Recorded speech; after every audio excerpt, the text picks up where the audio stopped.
Boa noite, Pedro. Matheus, tudo bom? Como que está passando nessa quarentena? Tudo bem, graças a Deus, né? Situação tão difícil para tanta gente, tá tudo bem comigo. E com você? Tudo certo, na medida do possível estamos bem aqui. São Paulo começou a esfriar, imagino que Brasília esteja um pouco mais agradável aí. Não, tá um friozinho bom também, tá um friozinho bom. Você me ouve bem? Eu te ouço bem. Quem Tá. está nos ouvindo, ouve bem, pode mandar um joinha só para a gente checar o áudio aqui. Acredito que tá tudo certo. Beleza. Bem, Pedro, esse bate-papo aqui, eu agradeço primeiro você ter aceitado o nosso convite para fazer esse bate-papo aqui conosco no Mercado das Ideias. Primeiro, eu queria ressaltar que eu acho que eu e toda a sociedade brasileira tem uma dívida de gratidão muito, muito forte contigo pelo trabalho na reforma da Previdência, tanto na formulação e como na divulgação da boa informação, né? Olha, eu não concordo, mas eu vou aceitar o agradecimento porque a gente é tão esculachado nesses debates, é difícil alguém agradecer, Alguém tem que falar uma palavra agradecer. gentil, né? Então, obrigado. Mas a primeira questão é, fazendo já um gancho com essa questão da reforma da Previdência, né? Uma das perguntas que a gente mais recebeu aqui. Acabou a discussão fiscal, né? Porque a gente. Primeira pergunta: acabou a discussão fiscal ou ainda tem muita coisa para ser feita? A reforma foi o suficiente ou a gente vai ter que voltar a discutir Previdência daqui uns 10, 15 anos? Então, a gente já vinha com um problema fiscal antes do início da pandemia. A situação tinha melhorado muito com a reforma da Previdência, mas a gente tinha até uma discussão na PEC emergencial de fazer outras mudanças constitucionais importantes, como reduzir o salário dos servidores. Eu sei que esse é um tema que você se deteve também com bastante repercussão recentemente. Agora, evidentemente que com a situação da pandemia, a situação fiscal se deteriora, né? E é natural que seja assim. A arrecadação cai, porque a arrecadação é muito dependente do consumo, né? Então, os impostos que incidem sobre o que a gente compra, os produtos, os serviços, não estão sendo arrecadados. E a despesa aumenta muito, né? Não só com o sistema de saúde, mas muito com proteção à renda, né? A política de pagar os salários de quem tem carteira assinada e principalmente o auxílio emergencial. Então a gente vai sair da crise com uma dívida bem mais alta e a gente vai ter que revisitar alguns temas, ou aumento de carga tributária ou corte de outras despesas. Eu acho que a reforma da Previdência que foi aprovada foi muito ampla e não exige tão cedo uma outra reforma, pelo menos na magnitude que foi feita, quer dizer, uma proposta de emenda à Constituição, mobilizando diversos setores da sociedade, do setor privado, do setor público, todos os poderes. Eu acho que a gente pode ter que fazer ajustes pontuais, mas sem necessariamente chamar de reforma. Uhum. Mas tem algumas coisas importantes que ficaram de fora da reforma, principalmente a questão dos estados e municípios, né? São Paulo já reformou, mas a gente tem estados muito endividados, que tem muita dívida com a União, que tem um problemão, que não reformaram nada ainda, como Minas Gerais e Rio de Janeiro. E além de São Paulo, a gente teve uma reforma boa no Rio Grande do Sul, algumas reformas menores no Nordeste. Então, eu acho que essa questão de estados e municípios vai ser muito importante, porque como esses entes não podem emitir moeda ou aumentar impostos, o ônus disso eventualmente vai acabar caindo no colo da União. Dito isso, há uns 10 dias, o presidente Rodrigo Maia e o Armínio Fraga usaram o termo revisitar a reforma da Previdência depois da pandemia. Quer dizer, a crise fiscal, o agravamento da crise fiscal por conta do coronavírus seria de tal magnitude que a gente teria que fazer algum outro tipo de segunda versão da reforma. Eu ainda tenho dúvida de que esse é o caminho, talvez exista uma fatiga de revisitar esses temas. Eu acho que dá para pensar em alguns ajustes. A contribuição extraordinária do servidor público federal prevista na reforma não foi implementada, é um tema polêmico, porque já houve Uhum. aumento de contribuição na reforma, mas lá a Constituição agora permite uma contribuição temporária, extraordinária, para ajudar a cobrir o déficit. Eu acho que faz sentido, mas muita gente vai ver como um confisco, uma redução salarial. Então, a saída não vai ser fácil, muita gente vai sair perdendo com qualquer caminho que a gente escolha para equilibrar o fiscal daqui a pouco. Acho que serão tempos bem interessantes, Matheus. Antes de a gente entrar a fundo no nosso tema aqui de hoje, que é política social e uma política social que seja fiscalmente responsável, eu queria que você comentasse um pouco. A gente teve implementação do auxílio emergencial, que eu acho que ninguém tem dúvida que foi uma pauta muito importante para a gente passar por essa pandemia, mas também uma alteração ou uma não alteração do BPC. Como que ficou essa questão aí, pensando no aumento da dívida aí para médio e longo prazo? Desde o início do ano, o Congresso manifesta reiteradamente a intenção de ampliar o acesso ao BPC. Quer dizer, hoje tem direito a esse benefício os idosos e as pessoas com deficiência que vivam com menos de, pela lei, 1/4 de salário mínimo por pessoa, pela jurisprudência, meio salário mínimo por pessoa. Uhum. O Congresso quer colocar na lei o meio salário mínimo, quer dizer, permitir que mais pessoas tenham acesso ao BPC, que é benefício de um salário mínimo. O BPC é um benefício mais bem focalizado nos mais pobres do que os benefícios da Previdência, porque ele é um benefício assistencial, não exige contribuição, e quem consegue contribuir normalmente está numa situação melhor, mas ele não é tão bem focalizado quanto o Bolsa Família, que é para a gente ter uma ideia, a linha de pobreza para o benefício básico do Bolsa Família é de só R$ 89. Se você ganha R$ 90 por mês, você não pode receber o Bolsa Família, digamos assim. Então, por isso muita gente vê que acha que ampliar o acesso ao BPC não é o melhor caminho. Mas não é como se fosse, sei lá, um aumento para servidor público, uma coisa que tem muito impacto fiscal, mas não é uma coisa que chega a ser regressiva. Eu acho que talvez isso vai acabar indo para a discussão junto com a questão da prorrogação do auxílio emergencial, e porque nessas questões de benefício previdenciário, BPC, como muita gente afetada, qualquer ampliação acaba tendo um custo fiscal grande para a União e diminui a disponibilidade de recursos para outras áreas. Então, idealmente, se a gente for prorrogar o auxílio emergencial, instituir uma renda básica, a gente vai ter que unificar programas sociais, talvez elevar a carga tributária, cortar salário de servidores, enfim. Se a gente quiser uma coisa bem robusta, a gente vai ter que cortar em muito lugar e talvez ampliar o BPC não faça parte desse esforço. Perfeito. A outra pergunta que eu gostaria de fazer, ela vai numa linha dos ciclos de gastos que a gente tem no Brasil, que acaba sendo um pouco confuso. Quando a arrecadação sobe, a gente tem que gastar porque a arrecadação subiu. Quando a arrecadação cai, a gente tem que gastar porque a gente tem que fazer política anticíclica. E muitas vezes a gente acaba não fazendo um colchão para conseguir resolver os problemas como a gente está vendo agora. E recentemente está andando no Senado Federal o Fundo Anticíclico de Combate à Pobreza, e você está debruçado sobre esse tema. O que seria esse fundo e por que ele é importante? O fundo, eu acho que é uma ideia de ter recursos carimbados para o combate à política social, dar mais importância para ela. E a ideia desse fundo, que está instituído lá na PEC 11 de 2020, do senador Alessandro Vieira, como o nome diz, ter um mecanismo anticíclico para fazer gasto com política social. E anticíclico quer dizer, acumula recursos no período que a economia está bem para despender quando a economia está mal. Então, seria algo como, sei lá, acumular recursos para quando chegar uma situação como a gente tem hoje, você poder pagar o auxílio emergencial de forma mais contundente. Então, esse o espírito também de premiar boas práticas de política social nos entes federados, e tem metas para a pobreza lá. Então, acho que faz parte de um conjunto de medidas que o Congresso Nacional tem começado a discutir para dar um tratamento, eu acho que tão sério para a política social quanto a gente dá para a política fiscal, em que existem metas, sanções em caso de descumprimento e por aí vai. Quais que seriam esses mecanismos de governança e de onde viria o dinheiro para o fundo? O fundo, ele pode ser abastecido por qualquer tipo de recurso. Ele tem alguns tributos que são vinculados a ele em caso de crise, em caso de aumento da pobreza, como tributação de bancos, por exemplo, mas ele pode receber até doações legadas do setor privado. Então, se um bilionário falar, eu quero ajudar a combater a pobreza no Brasil, você vai ter uma forma constitucional de fazer essa doação, aportando recursos nesse fundo.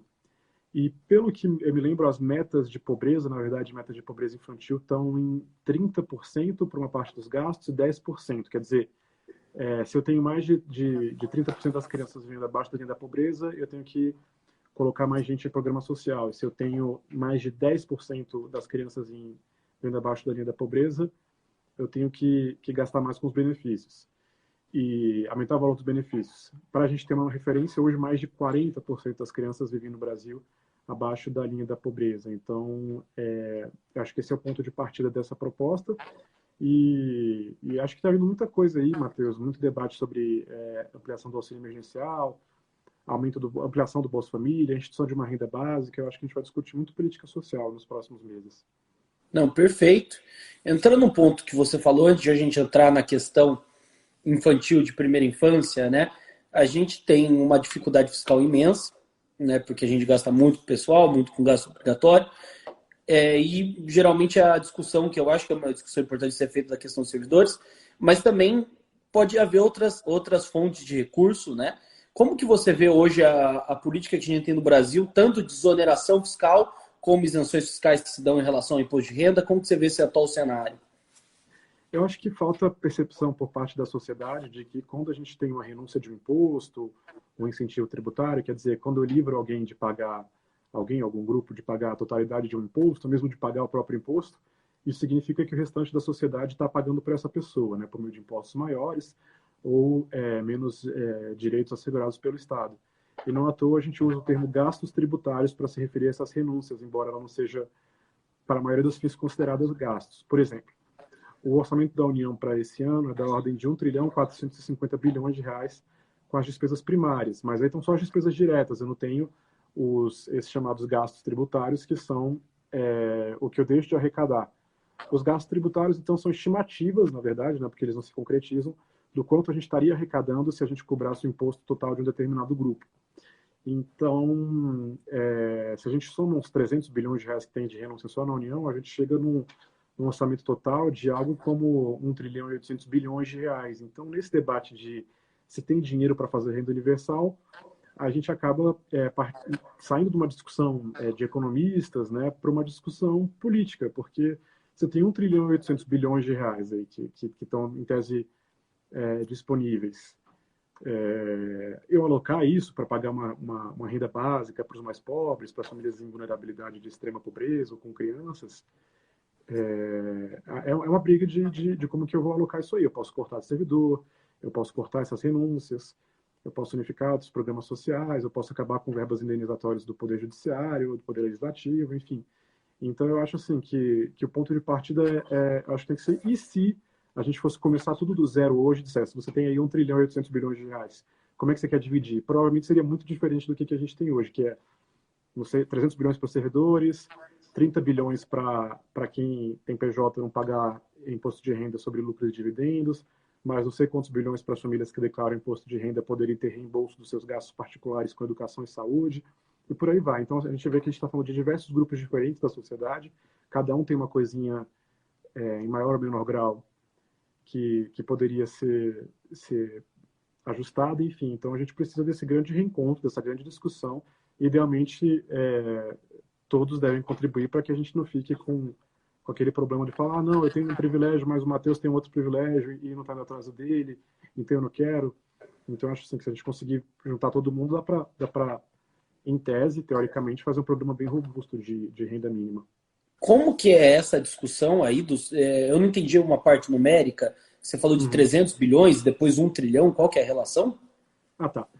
Despesa direta que a gente tem no orçamento da União é algo como 1 trilhão e 450 bilhões de reais. É o que está sujeito, por exemplo, ao teto de gastos. Perfeito. Mas se a gente pega os gastos tributários, que são aquelas renúncias que você falou, quanto que eu deixo de arrecadar com Simples, Zona Franca de Manaus, aplicações financeiras como LCI, LCA, CRA, CRI, lucros e dividendos, aí eu vou ter os 300 bilhões de reais. Estimativa, perfeito, né? Porque esse dado não é observado. Então, se a gente considera o orçamento nessa totalidade, a gente vê que é muito uma escolha política se a gente não quiser dar dinheiro para os mais pobres por meio da extensão do auxílio emergencial, porque a questão econômica está lá, né? Então, assim, é uma discussão de alocação de recursos na sociedade que os economistas podem mostrar os números, mas a disputa mesmo vai ser sempre uma disputa de poder, eu acho. Antes de a gente entrar em renda básica de uma maneira mais profunda, você vem se debruçando para o tema e falando em relação ao benefício universal infantil, que seria um programa de aumento de assistência focado ainda na infância, que é um período de desenvolvimento muito importante, que a gente já sabe pela literatura acadêmica, e ele teria um impacto fiscal zero, né? Como que como que a gente chega, né, nesse melhor dos dois mundos, de ter um aumento de assistência social e não gastar nada por isso? Isso é muito legal, Matheus. A primeira vez que eu ouvi falar do benefício universal infantil, eu não dei muita bola, porque pensei, essa é uma proposta de pesquisadores do IPEA, mas eu achei que fosse uma coisa muito acadêmica, porque pensava, para quê um benefício universal para todas as crianças? Meus filhos vão receber? Como que é isso? E eles têm um insight que é bem interessante, que é o seguinte, eles avaliam que, na prática, quase todos os segmentos da sociedade brasileira têm um benefício de renda para suas crianças. Os mais pobres, os muito pobres, vão ter o Bolsa Família, os muito ricos vão ter a possibilidade de dedução do imposto de renda, quer dizer, uma renúncia fiscal, um gasto tributário. Se eu declaro imposto de renda, eu posso cortar uma parte que eu gasto com os meus dependentes, os meus filhos. E aí eles pegam, se você pega todos esses programas, você vai ver que os mais pobres recebem menos, os mais ricos recebem mais, e 1/3 das crianças não recebe nada, porque elas não são tão pobres para estar no Bolsa Família, nem recebem o salário família, que é um benefício previdenciário. Então, eles têm essa ideia e eles calculam lá na ponta do lápis quanto custaria para dar uma determinada transferência para todas as crianças. Em troca, para você não ter impacto fiscal nenhum, você eliminaria programas que existem que não são muito focalizados nos mais pobres. O abono salarial, o benefício trabalhista, o salário família e a dedução do imposto de renda por dependente. Juntando tudo isso com o Bolsa Família, você consegue mais de 50 bilhões de reais e dá para tirar milhões de crianças da pobreza. Então, eu acho que a ideia é interessante, assim, porque se você para pensar que todo mundo recebe alguma coisa do Estado, se você substituir isso por um benefício, você pode falar no benefício universal, que tem, acho que, duas vantagens. Uma é que você não tem o estigma de ser, como Bolsa Família, de ser um benefício para os mais pobres. Então, assim, vai ter apoio para manter, para aumentar, porque os mais ricos também recebem, a classe média também recebe. E eu acho que um segundo benefício importante é que você acaba com aquele problema de achar que você vai desincentivar o trabalho dos pais se você pagar o Bolsa Família, por exemplo. Porque no benefício universal, se você trabalha, você também recebe. Se você ganha mais, você também recebe. No Bolsa, se você tem um emprego e tal, você começa a ganhar mais, você sai fora. Então, você elimina esse risco de ter esse desincentivo. E eu lembraria que essa questão de primeira infância tem sido assim, muito tratado pelo Brasil inteiro, mas aí no município de São Paulo, a gente tem uma Marco da Primeira Infância, que é uma iniciativa do Partido Novo, né? Você falou muito bem que a ciência tem mostrado cada vez mais que a fase da vida que tem maior retorno em termos de investimento são os primeiros anos da vida, que é uma coisa que a gente não sabia décadas atrás. A gente no Brasil, por exemplo, gastou muito foi com universidade. Não tinha essa ideia de que se você estimula uma criança, faz ela brincar direito, acolhe ela, você vai ter um cidadão mais próspero no futuro, que vai pagar muitos impostos em vez de precisar de seguro-desemprego, por exemplo. Não, perfeito, maravilhoso. E indo para o final, né? A gente está falando muito de renda básica, isso tem vindo uma discussão na sociedade por diferentes vertentes, por diferentes motivos para cada um, né? E muito que se fala de universalidade, por mudanças que a gente vai ter no mercado de trabalho.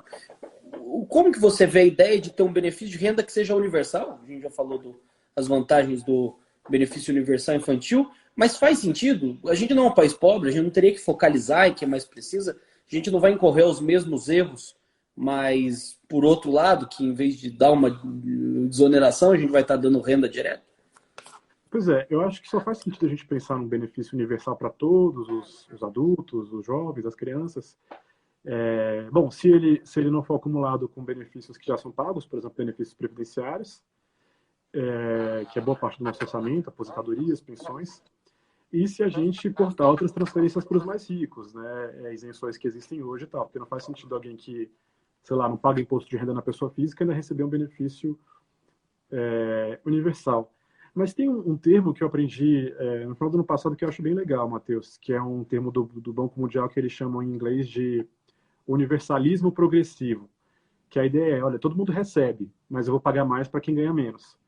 Então, sei lá, se digamos, a renda universal do mais pobre vai ser R$ 200, para os mais ricos eu vou dar um negócio ali simbólico, só para dizer que ele recebe, para manter o apoio dessa pessoa ao programa, mas eu não vou dar os mesmos R$ 200. Eu vou me esforçar para que as pessoas superem um determinado nível de renda, superem a pobreza, então eu não vou gastar com outras outras faixas. Então, enquanto eu não consigo pagar o mesmo para todo mundo, eu foco nos mais pobres. Tem, acho que, vantagens e desvantagens, mas é uma abordagem interessante que não está, por exemplo, presente lá naquela lei de 2004 do ex-senador Eduardo Suplicy, criando a renda básica de cidadania.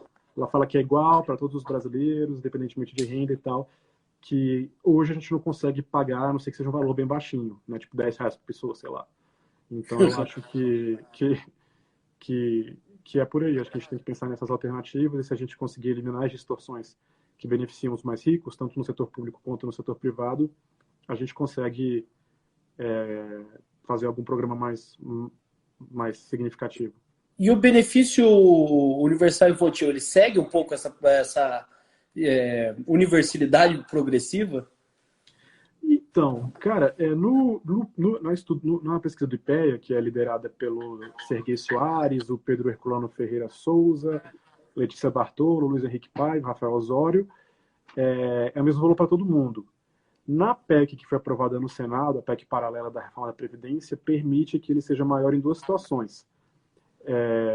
Crianças na primeira infância, não só crianças, e os mais pobres. Então, ali não se fixou valor, ficou para lei regulamentar, eventual lei, mas na proposta do Legislativo, por enquanto, tem essa ideia do universalismo progressivo. Então, todo mundo recebe, mas os mais pobres recebem mais.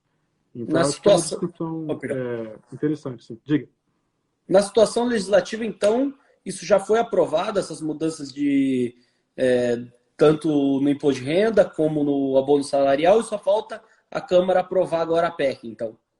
Então, cara, falta a Câmara aprovar para você abrir espaço na Constituição. Ainda ficaria tendo que regulamentar por projeto de lei, que é natural, que programa social, como a gente está falando do valor do benefício, das situações, você tem que prever a rebimboca da parafuseta do programa social, você quer, como você tem que descer a um nível de detalhe mais importante, você vai usar, é melhor discutir na lei, mas você precisa de autorização na Constituição para ter mais segurança jurídica para mexer em benefícios previstos na Constituição. O abono salarial está previsto na Constituição, não só ele está previsto, mas o valor dele está previsto na Constituição, e quem tem direito, e o salário e família também. Então, até para melhorar as coisas, você tem que emendar a Constituição, faz parte, é o que a gente está acostumado aqui, e a PEC paralela abre esse espaço.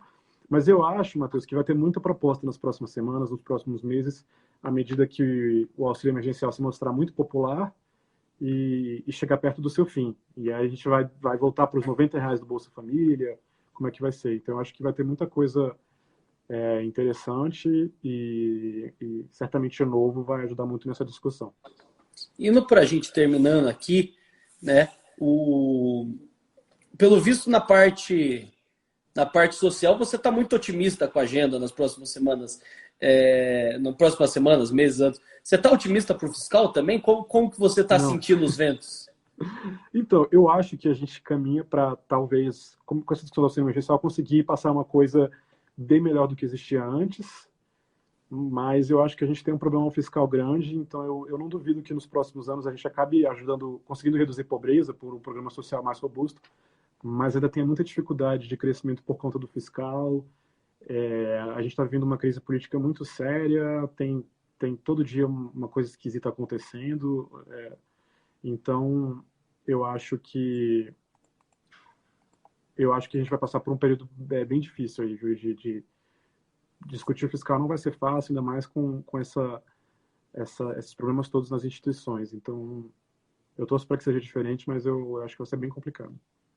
Vamos dizer que você está meio otimista. A gente vai conseguir combater um pouco a pobreza, mas a gente ainda não vai resolver essa eterna hipertensão fiscal que a gente tem no Brasil, né?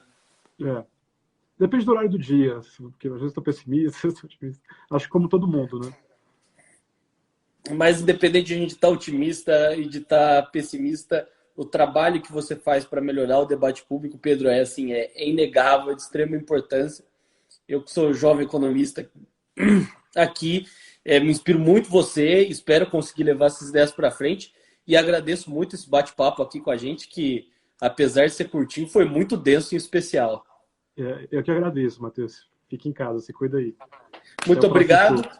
Uma boa quarentena para vocês. Agradeço todo mundo que assistiu a gente. Siga a gente aqui E amanhã seguimos na nossa agenda de lives com o Renan Santos para falar sobre mentalidade autoritária no Brasil. Obrigado, Pedro. Boa noite.